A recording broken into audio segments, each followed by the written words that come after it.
എല്ലാവർക്കും എൻ്റെ നമസ്കാരം. വിശ്വാസ തീഷ്ണതയുടെയും പ്രാർത്ഥനയുടെയും പുണ്യഭൂമിയായ മഞ്ഞിനിക്കരയിലേക്ക് സ്വാഗതം. പത്തനംതിട്ടയുടെ മണ്ണിൽ ഭക്തിയുടെ സുഗന്ധം പരത്തിക്കൊണ്ട് 94ാമത് മഞ്ഞിനിക്കര ഓർത്തഡോക്സ് പെരുന്നാളിന് തുടക്കമായിരിക്കുകയാണ്. സമാധാനത്തിൻ്റെ ദൂതനായി കേരളത്തിലെത്തിയ അന്ത്യോക്യയുടെ പരിശുദ്ധ പാത്രിയർക്കീസ് ഇഗ്നാത്യോസ് ഏലിയാസ് ത്രിരിയൻ ബാവയുടെ സ്മരണ പുതുക്കുന്ന ഈ ദിനങ്ങളിൽ മഞ്ഞിനിക്കര കുന്നിൻ മുകളിലേക്ക് ലക്ഷക്കണക്കിന് വിശ്വാസികളാണ് ഒഴുകിയെത്തുന്നത്. നമുക്ക് അല്പം ചരിത്രത്തിലേക്ക് നോക്കാം. 1932 ലോകം ആദരിക്കുന്ന പരിശുദ്ധ ഏലിയാസ് ത്രിരിയൻ പാത്രിയർക്കീസ് ബാവ സമാധാനത്തിൻ്റെ ദൂതനായി കേരളത്തിലെത്തുന്നത്. സഭയിലെ തർക്കങ്ങൾ പരിഹരിക്കാനും വിശ്വാസികൾക്ക് ആത്മീയ ചൈതന്യം പകരാനുമായിരുന്നു ആ വലിയ യാത്ര. എന്നാൽ പുണ്യജന്മം 1932 ഫെബ്രുവരി 13 മഞ്ഞിനിക്കരയിൽ വെച്ച് സ്വർഗസ്ഥനായി. അദ്ദേഹത്തിൻ്റെ ആഗ്രഹപ്രകാരം ഇവിടെ തന്നെ അദ്ദേഹത്തെ അടക്കം ചെയ്തു. ഇന്ന് ലോകമെമ്പാടുമുള്ള വിശ്വാസികളുടെ ഏറ്റവും വലിയ തീർത്ഥാടന കേന്ദ്രമാണ് ഈ മഞ്ഞിനിക്കര ദേഹം. മഞ്ഞിനിക്കര പെരുന്നാളിൻ്റെ ഏറ്റവും വലിയ സവിശേഷത ഇവിടേക്കുള്ള പദയാത്രകളാണ്.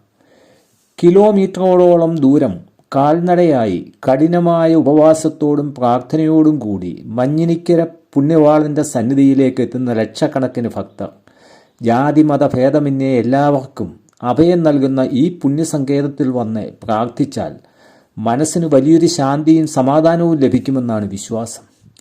ചുട്ടുപൊള്ളുന്ന വെയിലിലും ആ വിശ്വാസത്തിൻ്റെ കരുത്തെ നമുക്ക് ഇവിടെ നേരിട്ട് കാണുവാൻ സാധിക്കും. ഇപ്പോൾ നിങ്ങൾ കാണുന്നത് പരിശുദ്ധ ബാവായുടെ കപകടമാണ്.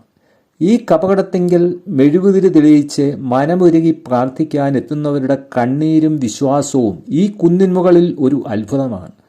ഫെബ്രുവരി 13 വൈകിട്ട് നടക്കുന്ന റാസയും 14 നടക്കുന്ന വിശുദ്ധ മൂന്നിന്മേൽ കുർബാനയും പെരുന്നാളിൻ്റെ പ്രധാന ഭാഗങ്ങളാണ്. 2026 ഫെബ്രുവരി 8 കൊടിയേറ്റത്തോടെ തുടങ്ങിയ ഈ പെരുന്നാൾ അതിൻ്റെ പരിസമാപ്തിയിലേക്ക് നീങ്ങുകയാണ്. എന്നാൽ മഞ്ഞിനിക്കരയുടെ യഥാർത്ഥ ഭക്തി നിർഭരമായ കാഴ്ചകൾ ഇനിയാണ് വരാനിരിക്കുന്നത്.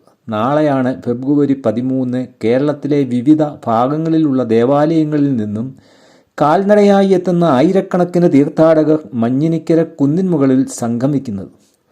ആ പദയാത്രയുടെയും പ്രാർത്ഥനാ സംഗമത്തിൻ്റെയും അതിമനോഹരമായ ദൃശ്യങ്ങളുമായി നാളെ മറ്റൊരു വീഡിയോയിലൂടെ ഞാൻ നിങ്ങളുടെ മുന്നിൽ എത്തുന്നതാണ്. ഈ പ്രാവശ്യം മഞ്ഞിനിക്കര പള്ളി സന്ദർശിക്കാനും അവിടുത്തെ പരിശുദ്ധമായ അന്തരീക്ഷം നേരിട്ട് അനുഭവിക്കാനും എനിക്ക് സാധിച്ചു.